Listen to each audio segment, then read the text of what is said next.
Um, Hello there, everybody. So today I have decided to go through the the 2025 chemistry exam. So I'm just going to be going through the MCQs. Hopefully they're okay. I found apparently people were telling me that this exam wasn't too bad. So let's have a go. So which one of the following correctly identifies the renewability of biomethane and natural gas? So instantly with biomethane, you can tell that biomethane is renewable, and then natural gas, obviously, because we get it from the ground, right? So we get it via a process called fracking. We will call it not renewable. So one should be B. So that's a pretty easy question. A lot of people should be getting that right. 45 grams of carbohydrates, 10 grams of protein, 10 grams of fat per 100 grams of the snack bar is closest to. Okay, so what we probably need to do, I kind of don't want to. Okay, yep. So let's figure out the amount of energy that's in the 65 grams snack bar, and then we can do it relative to 100 grams. So if you go to our energy content of biomolecules of food, which is page 12. Okay, so we have 37, 17, and 16. So 37, oh wait, what is it? Okay, so we've got 16 for carbohydrates, 17, and then 37, right? So we just need to do 45 times 16 plus 10 times 17 plus 37 times 10. And then we need to do that all relative to 65. So I'm just going to do that on my calculator on my phone. But obviously, you guys need to make sure that you're using a scientific calculator for your exams.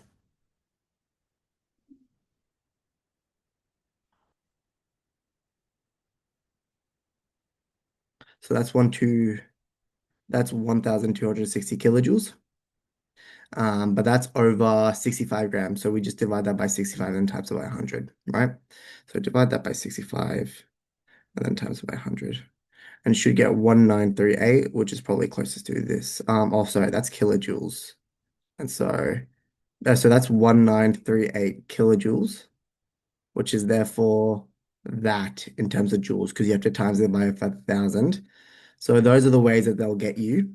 So hopefully nobody really fell for that when they were doing their exam. All right, which one of the following statements about all exothermic reactions is true? So obviously there's never a net input of energy, there's a net output, right? So that's why it's XO, so it's outside, so that's wrong. The enthalpy of the product is greater than the enthalpy of the reactant, so it tends to go something like this. And as you can see, the enthalpy of the product tends to be lower than the enthalpy of the reactant, so that's wrong as well. The energy required to break the bonds of the reactants is less than the energy released when products are formed. Yes, that's true, right? So you can see that the energy here, so the energy required to break the bonds of the reactants, that's what we call the activation energy. And as we can see, that is less than the overall energy released when the products are formed, right? Because obviously the products end up lower than the reactants. So at all times for exothermic energy, exothermic reactions, C would be correct. And that's just and then D is just the opposite of it, which is not true. The circular economy, okay, so this is green chemistry. A lot of people need to start focusing on circular economy and green chemistry stuff, because obviously that's new to the study design. But the circular economy of bioethanol production process could be improved by, all right, so carrying out advanced distillation techniques to reduce energy consumption. So if we undergo advanced distillation techniques, I think that would actually increase energy consumption, right? Because obviously these distillation techniques are very energy intensive. Developing a separate process that converts waste carbon dioxide into a useful product. So that directly relates to one of the sustainable goals. I can't remember which one, but it does.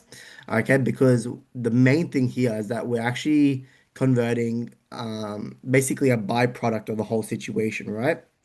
Because obviously we've got C6H12O6 that's being turned into 2CO2 and then 2CH3, CH2OH, right? And we use this fuel, but we don't use carbon dioxide. So what we're doing now is we're making sure that all the products via the breakdown of glucose are being used. So C is looking pretty good at the moment, using a new strain of yeast to produce a high yield of ethanol from glucose. Um, It's good. So that would definitely increase the yield of bioethanol production, but I don't think it would do anything for the circular economy, right? So what we're doing with the circular economy is how can we make sure that we're, yeah, basically being a bit more sort of environmentally economic with it, and increasing the fermentation temperature to accelerate the reaction rate. So that would increase the reaction rate, but wouldn't improve the circular economy. So C is probably the best answer in this situation. Hope that makes sense. Okay, the calibration factor. So calibration factor tends to be um, measured through voltage time over temperature change, I think. So this is the calibration factor, and that's the equation. So it's voltage times amps times temperature. No, sorry, times time. Voltage times current times time. Oh, wait, I'm confusing myself. Times time over the change in temperature. So it would be 12 times 2.5 times 150. I feel like this is deceivingly easy. I don't know what's, yeah, so it'd be 12 times 150 times 2.5. All right, normally the hard part of these questions is converting the time, but they've given it to us in seconds. And then that would be 6.1. Yep, 6.1 degrees Celsius.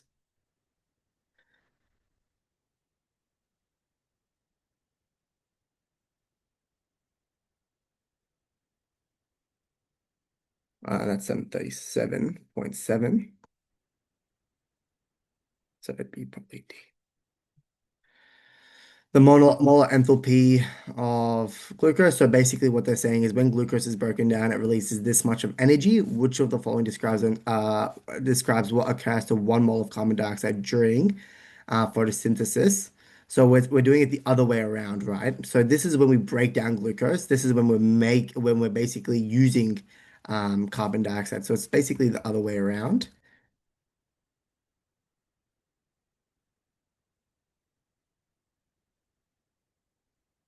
which means the enthalpy of this reaction is actually 2840, so it's positive kilojoules. And then it's basically saying 1 mole, and this is 6 moles. So we would basically have to divide this by six. Um, and it's probably this one, either these two. And so it'd be most likely this one. So we're basically, when what's happening with 1 mole of carbon dioxide is used, we're basically absorbing 473 um, kilojoules of energy, right?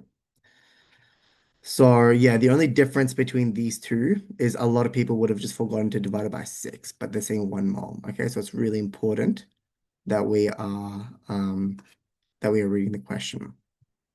Okay, which of the following shows the migration through the polymer gel electrolyte when the flexible cell is producing electrical energy? So what's the migration happening through the electrolyte?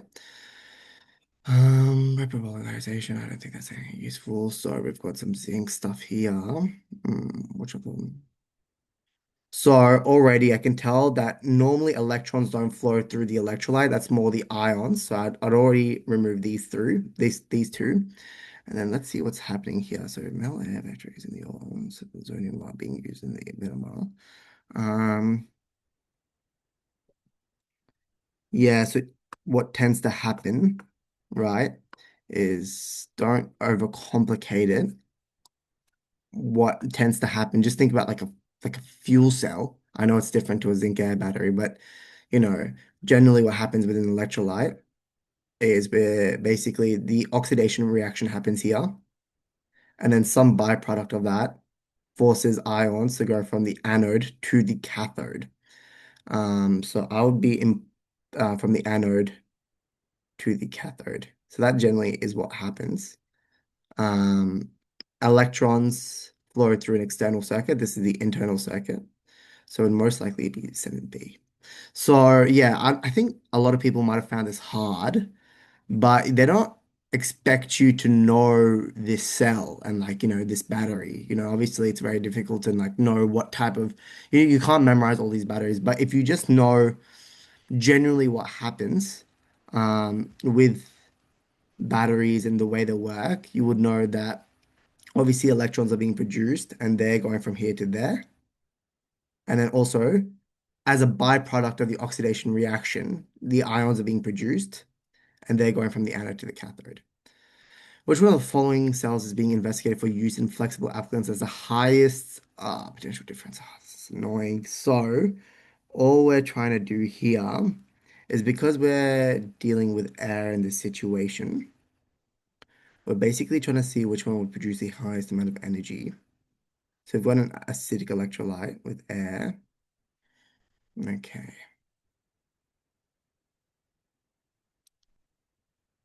Hmm. Okay, so let's go to our data book.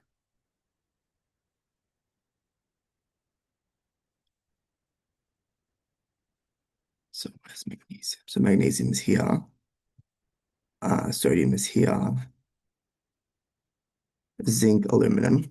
So zinc is here and aluminum is here. Okay, now they're doing it. So they're all a bit different. So magnesium and zinc. So magnesium. So I'm going to put a little dot there. So magnesium and zinc are relative to an acidic electrolyte. Generally speaking, when we're doing something involving an acidic electrolyte, the other reaction would be here.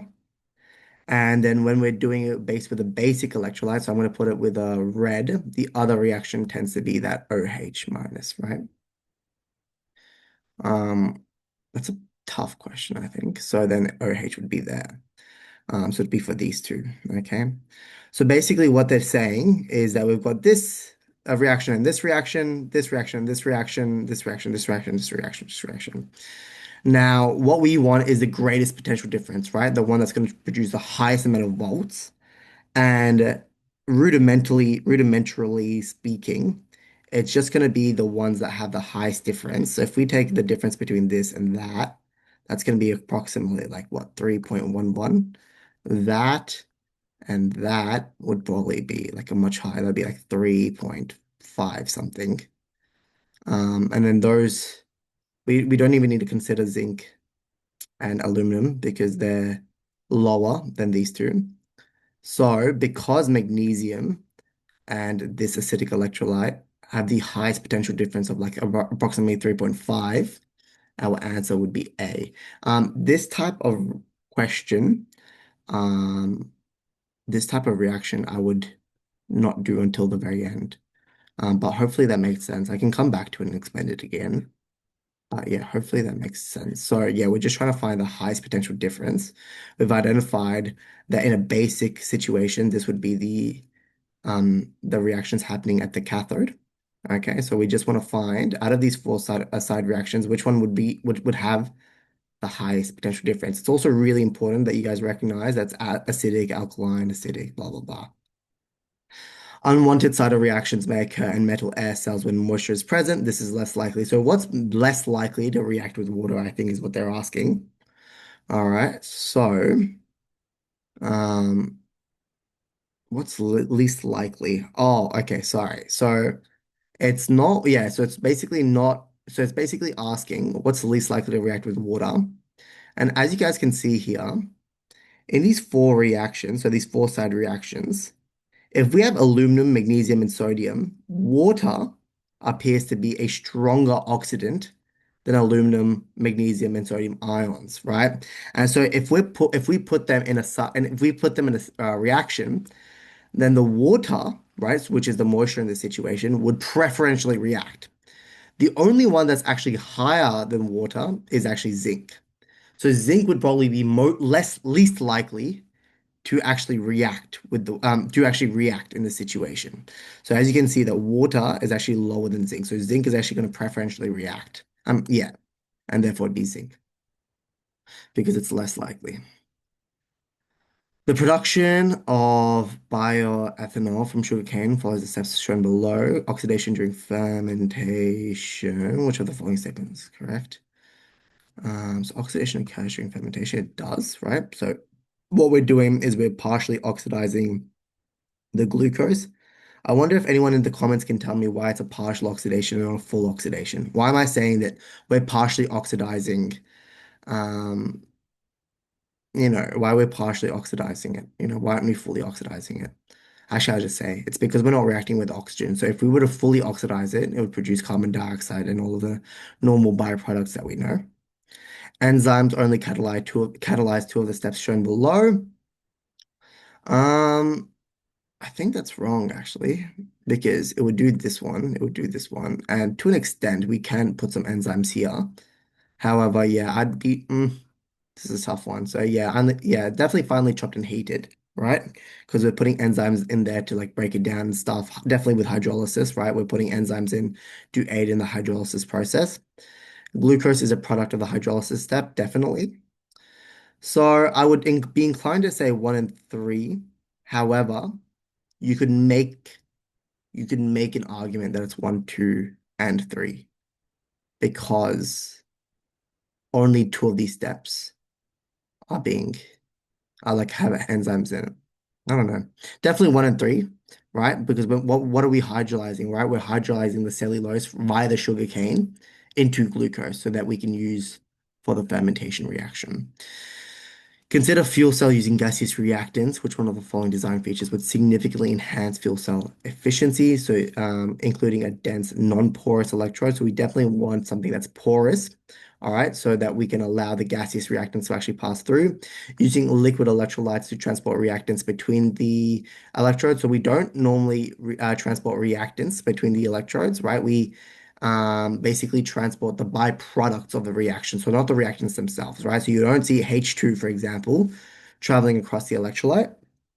Um, Incorporating porous electrodes to maximize the surface area for catalytic reactions. Yes, that's good. Using a solid impermeable, no way, right? So we want something that's permeable, something that can allow the membranes to actually, we can a membrane to allow the gas to actually pass through. When a fuel cell, blah, blah, blah, 36,000, the mass of O2 is consumed. Okay, so we want to find out the moles of electrons, which is 36,000 divided by 600. Okay. The mass of O2 consumed. So this is, what's so as you guys can see in both reactions, so it doesn't matter whether it's acidic or basic, the mole ratio between electrons and oxygen gas is always 1 to 4, right? So the moles of O2 would just be one fourth of whatever that is, right? So one fourth of that. I'm just going to do this all at once. And then the mass of O2 would just be that value times 32. So I'm going to do that all at once, but hopefully that made sense. So 32 times 0.25.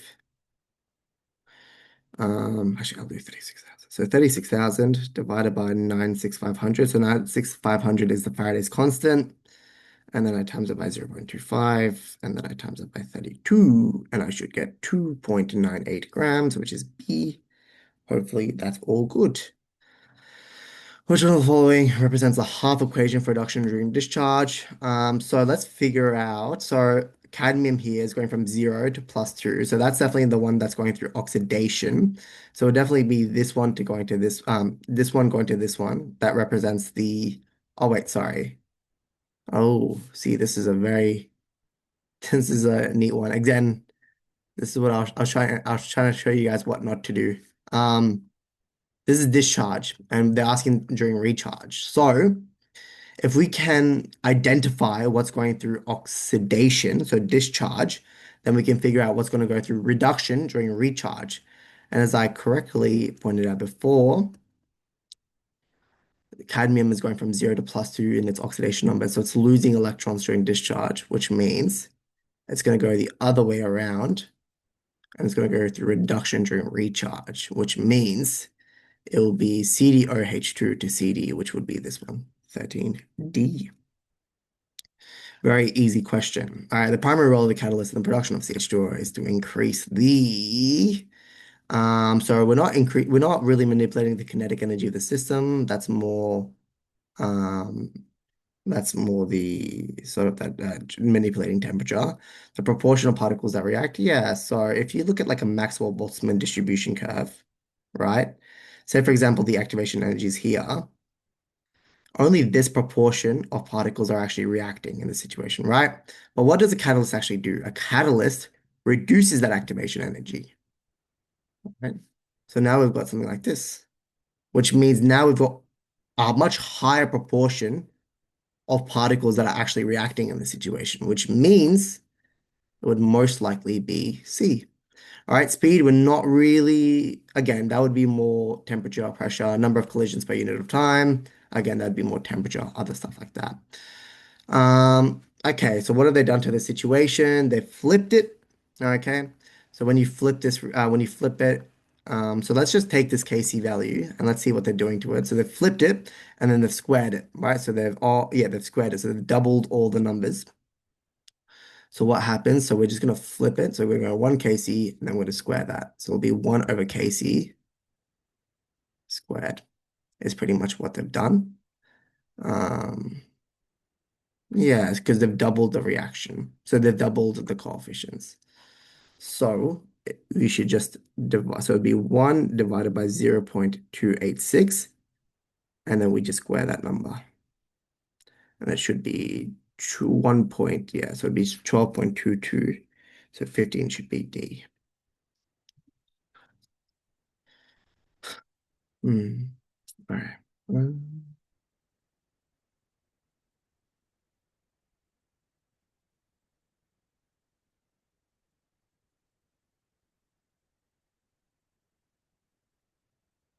Cool. At T 10 minutes, the temperatures increase, which are the following concentration time graphs. Perfect. So it's exothermic, which means, so this is some stuff that you should just kind of remember, right? But generally speaking, in exothermic reactions, whenever you increase the temperature, the yield decreases. So let's just look at the ones that actually have the yield decreasing. So NO2 is decreasing. It seems to be just these two. Okay. And then, yeah, basically, yeah, so. Um, NO2 shows an initial increase in temperature.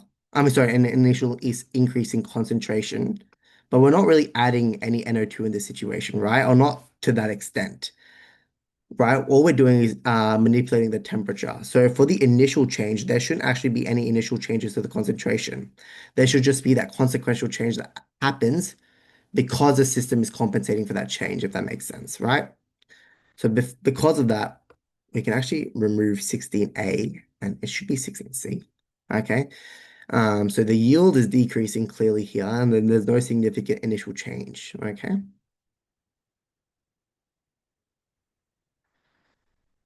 Innovative fuel cells like the electrolyte-free fuel cell, the internal cathode electrolyte anode structure commonly found in conventional fuel cells is replaced with a single conductive porous layer. Um, just give me 1 second, guys.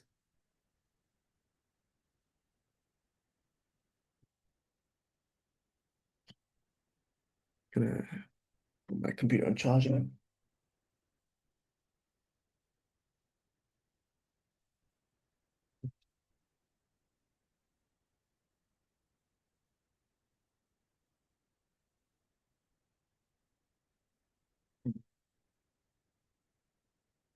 Just let me know in the comments as well if I'm getting any of the stuff wrong, especially for question number 10. I think that was wrong because I think all three of those statements should apply. In innovative fuel cells like the electrolyte fuel free layer fuel cell, the internal cathode commonly found is with a single conductive porous layer. Manufacturers of the EFFC can say kind of form Singapore can be made with material that has superior conductive properties. Fewer internal surface interfaces compared to result in less heat loss. Which one of the claims above describes how the operation aligns with the green chemistry principle designed for energy efficiency? So, with green chemistry, you're basically looking at how efficiently it's actually producing the energy. And with single porous layer, and then you're making it with superior conductive properties, you're basically increasing the rate. You're basically um, ensuring that the ions that are going through it are going through them with like more effectively, right? Going through that porous layer more effectively. So that's definitely aligning with green chemistry principles. And then one of the green chemistry principles is that we're converting less of the electrical energy that we want to produce to heat energy, right? So we're maximizing our energy efficiency. So number two is also correct, right? Because if we are having less heat loss, then we are maximizing the amount of energy that we can actually use. So I would be inclined to say that both one and two actually align with our green chemistry principles. Um, but that is assuming that what they are saying is correct, because they're saying they claim the following benefits. So if we believe what these the manufacturers are saying with the superior conductive properties and the heat loss, then I'd be inclined to say that yeah, both of them are helping with energy efficiency, right?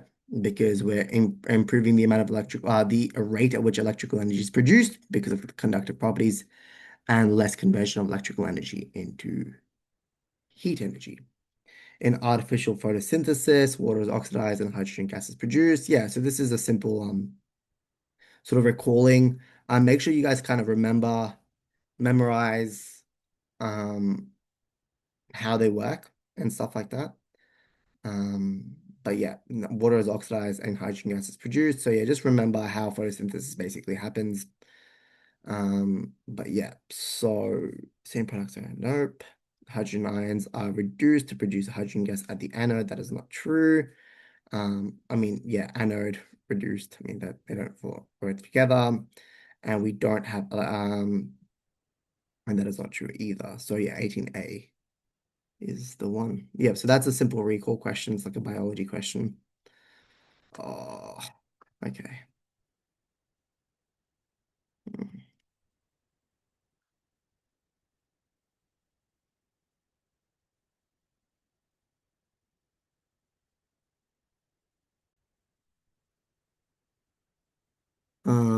Cool.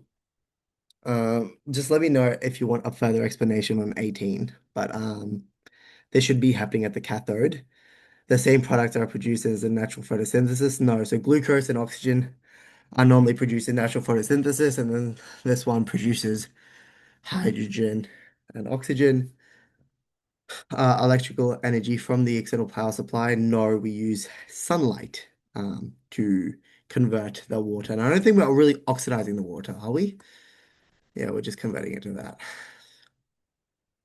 Yeah, something like that. Cool. Um, cool. Irfan is conducting an experiment. Oh my God, this is tough for cool. Vitamin C. Okay, okay. The resolution of the equipment shown from highest to lowest. So with the 50 ml beaker, we can see that the resolution. So I think the resolution, what they mean by that is the gaps between the numbers. So this is 10 mils. What's this? This is 0.2 mils.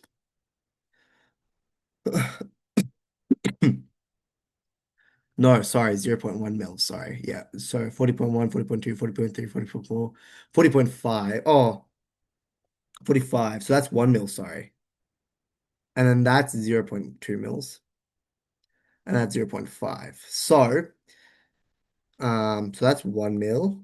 That's 0.2. So basically, when they talk about resolution, they're basically talking about, yeah, like how precise, right? So we want the highest level of precision when we're basically measuring our volumes, right? So the highest precision would come out on the 10 mil measuring cylinder because we can measure it to the 0.2 mils. So we basically want the 10 mil measuring cylinder at the top.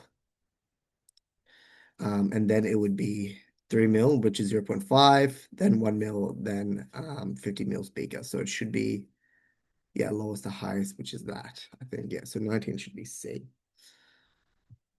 All right, 20A, the graph showing the time for the color to change to occur versus the amount of deionized water added is shown below. So the time for a color change to occur. So this is the straight line, and then we've seen a couple of changes here and there. Which one of the following factors is most likely responsible for the variability shown in the graph below?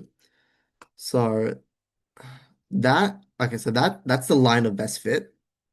And then you can see these crosses, right? So most likely, right, we don't have any reference line to look at, so we can't really attribute anything to systematic errors, right? So the most likely reason for the variability would be some form of random error. So now we need to have a look and see which one of these is random errors, right? Judging when the color changes. So when the color changes, yeah, I don't know. I think that could definitely be one. So like obviously, yeah, so yeah, so if we look at so Infan is investigating how the concentration affects the time taken for the color change to occur. Okay, cool. So that would probably be, yeah, on the top of my list. The reason for that is because we're judging it, right? So that's subjective, right? There's no objective way to judge when the color change occurs, right? Because everyone's perception of color is different. So A is definitely a random error. The volume of iodine remaining in the tip of the plastic pipette, I think that's not as, yeah, I don't think so. Um, Also, I don't think it's relevant. So we're looking at the amount of our deionized water, not the volume of iodine. So I don't think that's relevant at all. Some of the vitamin C tablet not dissolving. So if the sum of the vitamin C tablet not dissolving, completely dissolving, there's actually a systematic error because then it would affect all the values. So it's not C. Changes to the laboratory room temperature during the experiment. Again, I think that's more of a systematic review. I mean, systematic error, right? Because then all of the values would change, right? So if we were doing something that was due to a systematic error, then it would be something like that, right? It would be completely different. And then we could say, okay, yeah, this is because we've got a systematic error on our hands. So A is probably the most subjective out of all of them, and therefore the most likely to be responsible. A key advantage of using renewable feedstocks in the manufacture and in the manufacture of organic compounds is that yeah, so most likely it's to reduce our reliance on finite natural resources, right? So um yeah, we use renewable feedstocks because their rate of production is actually greater than their rate of consumption, as opposed to the others. So this I is probably the easiest question we've done so far. The major organic product formed when propanol reacts with butanoic acid is in the presence of sulfuric acid is an ester. So we would put so it's basically four carbons here. So basically it should look something like this. So CH3, CH2, CH2, and then COO, and then it connects up with this. So then it'd be CH, right? And then we would continue on our merry-go way. Right? So the only thing here is that you start with the acid, right? Because they've done it all in COOs. Oh, they've done also some OCOs here as well. So let's see if it's okay. So one, two, three. There's four here, so that's wrong. There's one, two, three, four. And there's one, two, three. Okay. Another easy way to do it is you can also count the amount of carbons that they've put here. So there's six carbons here. There's three, oh, there's seven carbons here. So this could also be one, but that we would be dealing with pentanol. So that's one, two, three, four, five. That's five carbons. And so then that would be if it was pentanol, but this is propanol. So it should be 22D. Super, super easy question. Okay. In a protein hydrolytic reaction, which one of the following combinations is correct? So this is more of a this is more of a biology question, but basically hydrolysis in the name, it's hydro lysis, which basically means we're using water to split the reaction, which means water is definitely a reactant. And then obviously it's the amide links in the protein that are breaking, right? So we're breaking the covalent bonds. So CONH, all right? What are we exactly breaking? We're exactly breaking this, okay? And we're using water and some form of enzymes, right? Um, so that happens when we drink protein powder or things involving protein. If the overall yield is 16%, the yield for step two is closest to, so it'd just be 0.5 times 0 times x equals to 0.16. So x would equal to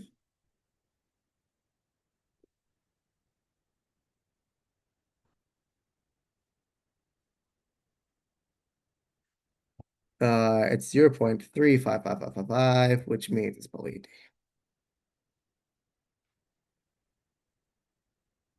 During fermentation, yeast will produce other volatile polar compounds that have similar boiling points. Ethanol, which one of the following methods would be most suitable to separate these compounds from C2H6O? So this is actually something that's recently come into the study design. Okay, so when we're looking at separating compounds and things like that, again, I think this is just simple recall. Okay, so when we have compounds, for example, if we have something like ethanol, which is 72 degrees Celsius, and water, right? They have drastically different boiling points, right? So we would use something like simple distillation for that, right? Because obviously we don't need something very, very extensive because they have such large differences between ethanol and water, right? However, if we have something in which we have similar boiling points, we have a mixture that has similar boiling points, we need to use something that's a bit more advanced, and that is probably a fractional distillation. Okay, so solvent extraction is to do more with like polar non-polarity. We're not really exploring that in this situation, and there's other polar compounds. So if we're already dealing with other polar compounds, solvent extraction, and then solvent extraction and distillation would also not be valid. So it'd be fractional distillation. So that is probably just your basic textbook definition. If we literally look at what are the uses for simple and fractional distillation, this question should be very easy for you guys. Cool. Are two essential oils extracted from some citrus fruits and skeletal structures for geraniol and linalool are given below. Linalool. Lol. Alrighty. Is there any easy way to do this? I don't think so. So they all have 10 carbons. They all have one oxygen. Um, you could probably count. So there's one, two, three, and then there's one, two. So it'd be something like, oh, I don't know. I'm trying to figure out an easy way to do it. I think the easiest way to just do it is this, I think. Is that, wait, can you guys let me know if there's any other easier way to do it? But I think we can just brute force it. So this is definitely a question that you would do later. So one, two, so the easiest way to tell how many H's this requires is you want four sticks sticking out of carbon. So here there's only three sticks, right? One, two, three. So it needs an extra hydrogen here. One, two, three. So it needs another one. There'll be a carbon here, but there's already four sticks sticking out of it. One, two, three, four. There's one carbon here, so that's three hydrogens there. Here there's two. Here there's two. Here there's only one. Here there's one. Here there's three. Here there's three. So that's 1, 2, 3, 4, 5, 6, 7, 8, 9, 10, 11, 12, 13, 14, 15, 16. So for it should be these two so far. And then for this one, we've got a carbon here, here, here, here, here, here, here, here, here, here. All right, two, 1, 1, 2, 3, 1, 2, 1, 2, 1, 2, 3, 4, 1, 2, 3, 1, 2, 3. So 3, 6, 7, 8, 9, 10, 11, 12, 13, 14, 15, 16, 17. So I think 26 is D, but I might have miscounted it. I'm going to quickly count it again. So 1, 2, 3. Oh, wait, 16. Oh, wait, yeah, sorry. And then there's another hydrogen here. So it'd be 18, sorry. So it'd be 17 carbons here. That's 17 carbons, and then there's an extra hydrogen there. So 26 is C. Which one of the following laboratory tests could be used to confirm that a sample is pure geraniol and not pure linol?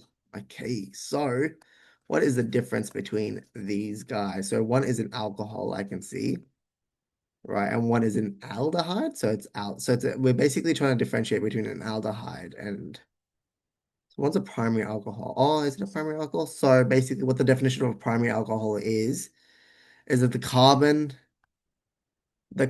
that the hydroxyl group is connected to should only be connected to one other carbon, but here it's connected to three carbons. So it'd be a tertiary alcohol. And this is just a normal aldehyde. Um, react the sample with acidified dichromate. Um, so if we reacted this with acidified dichromate, then this would turn into an acid, right? Because it's like, when we're turning an alcohol, um, into an acid, the product that's formed in between is an aldehyde, and then it turns into an acid. But I don't know if it turns from orange to green. We'll have to find that out later, unless they've told us, which I don't think they have. React the sample with acidified permanganate. The color of the solution will change from pink to purple. React the sample with bromine solution. React the sample with solid sodium hydrogen carbonate. So, I wonder if you guys can tell me in the comments what these tests are for. So this would definitely be for acids, right? So acids are primarily known for reacting with solid sodium hydrogen carbonate, right? And so this would not be applicable. Reacting the sample with bromine solution. The reason why this wouldn't be helpful at all is that they both have double bonds, right? So they're both going to go colorless. So C and D are definitely not right. All right, so now what I'm going to have to do is I'm going to have to look at the data book because I think they tell us what the changes in the ions are.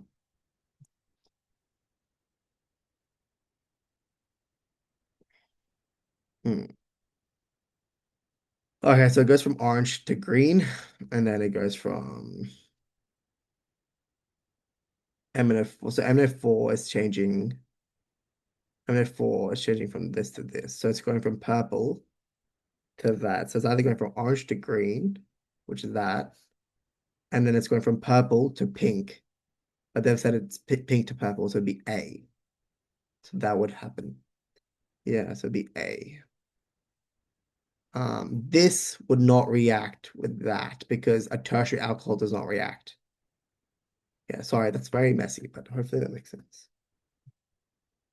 Vanillin looks like vanilla. There's a pure vanillin as a melting point of 82 to 83 degrees Celsius.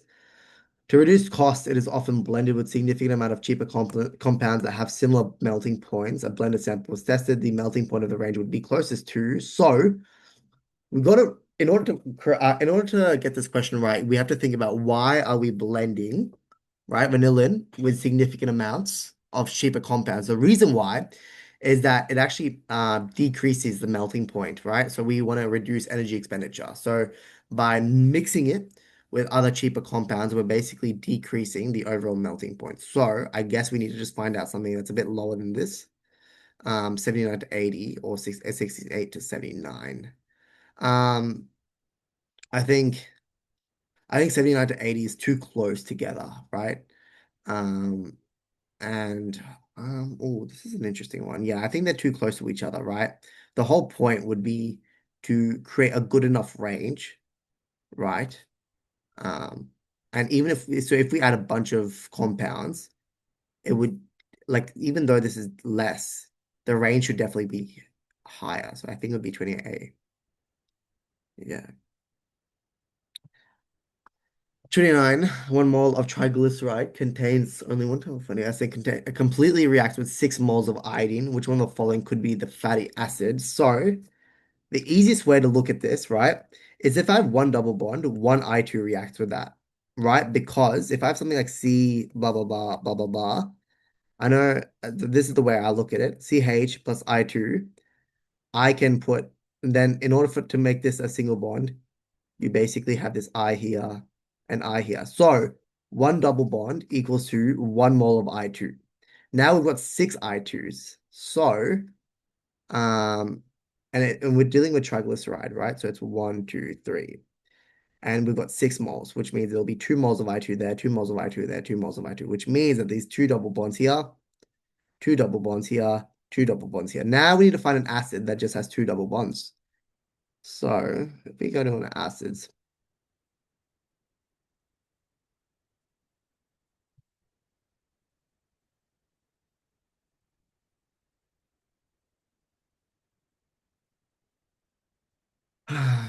there's one there, there's one there, there's two here, there's three there, there's six there. So linoleic acid.